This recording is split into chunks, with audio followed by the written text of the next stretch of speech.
Today I'm setting out to answer the question, can I throw plates on the wheel that are as easy to use as commercially produced plates? When I made plates for restaurants, there was often a list of requirements: that the plates be light enough, easy to pick up, stackable, stable. And this seems fair enough. However, these are not necessarily in the domain of the handmade plate. So I'm going to show you that with careful design, you can make plates that are strong, sit well on a table, are light to carry, stack well, and are easy to pick up. So for the dinner plate, I'm using about 1.1 kilo, around 2.5 pounds of clay. And I'll end up with about a 24 centimeter plate, a little under 10 inches. So let me say at this point that chunky plates are not necessarily a bad thing. I've made many, but it's horses for courses. For my everyday plates, I want them to be as usable as commercially made plates. So I start by centering. I'm throwing my clay on a bat.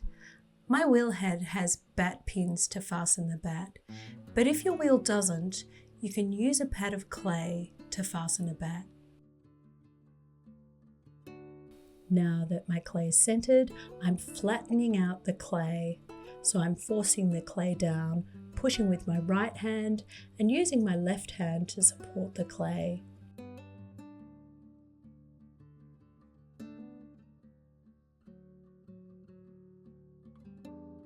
So now that I've brought the clay out to the right diameter, I start to open out just a little to bring clay out to form the rim.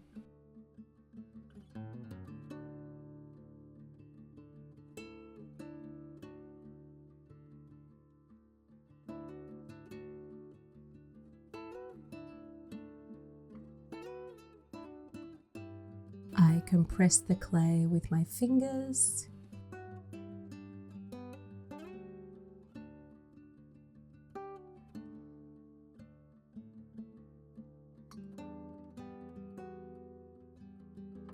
And now I trim a little of the excess clay from around the base.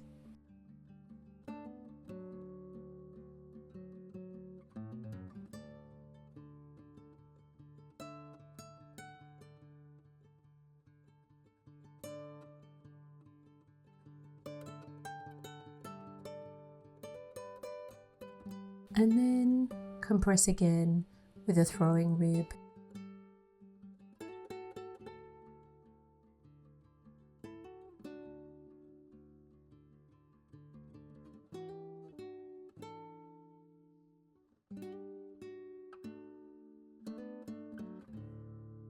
At this point, I could add a swirl or leave my plate flat.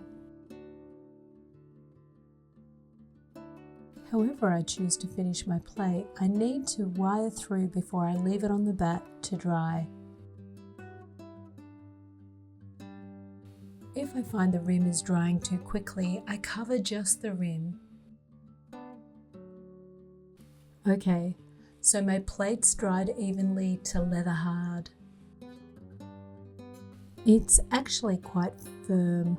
I find trimming this way prevents warping. And I make sure that it's centered. I'm going to trim without fastening as it allows me to trim right down to the rim. But if you find your plates moving around when you trim, by all means fasten with some clay lugs. To gauge the thickness of my base, I gently tap with my trimming tool. Try this each time you trim. You'll slowly start to get a feel for the subtle difference in the feel of the thickness. So I make sure I trim enough clay away from the outer foot to remove any excess weight.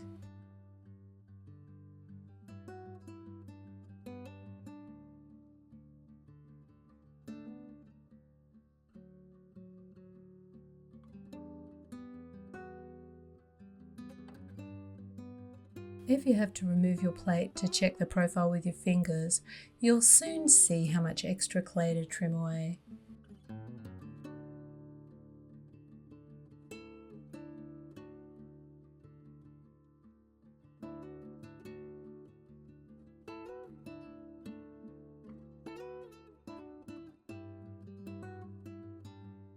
And then I trim across the base from the center.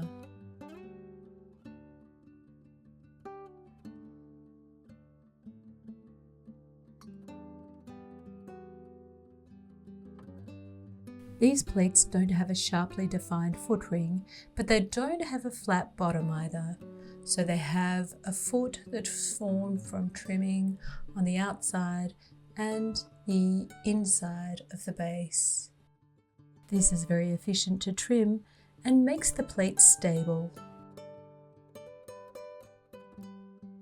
The profile allows for easy picking up and makes them stackable.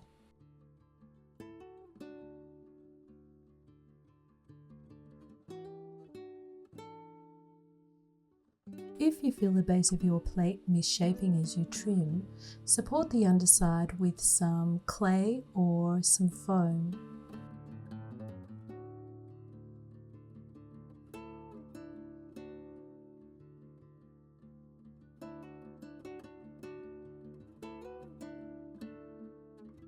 I use my fingers and a flexible rib to compress and smooth.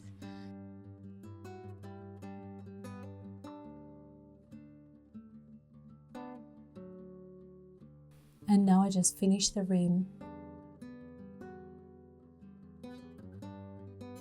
So then I bisque, fire and glaze fire. So these were fired to 1280 degrees, about a cone 9 in an oxidation firing. So this stack of plates was made around 10 years ago. So although they weren't made as a set, they fitted together. They have a range of glazes, so have a bit of a mix and match feel. Some have some glaze faults. These plates just keep going, no breakages, they get dishwashed every day, and they're subject to quite a lot of rugged wear and tear. So yes, hand-thrown plates can be light, stack well, fit easily in a dishwasher, and be robust and just as usable as commercially made plates. I hope you found this video useful in your plate making journey. Subscribe to stay up to date with our latest videos, and as always, happy making!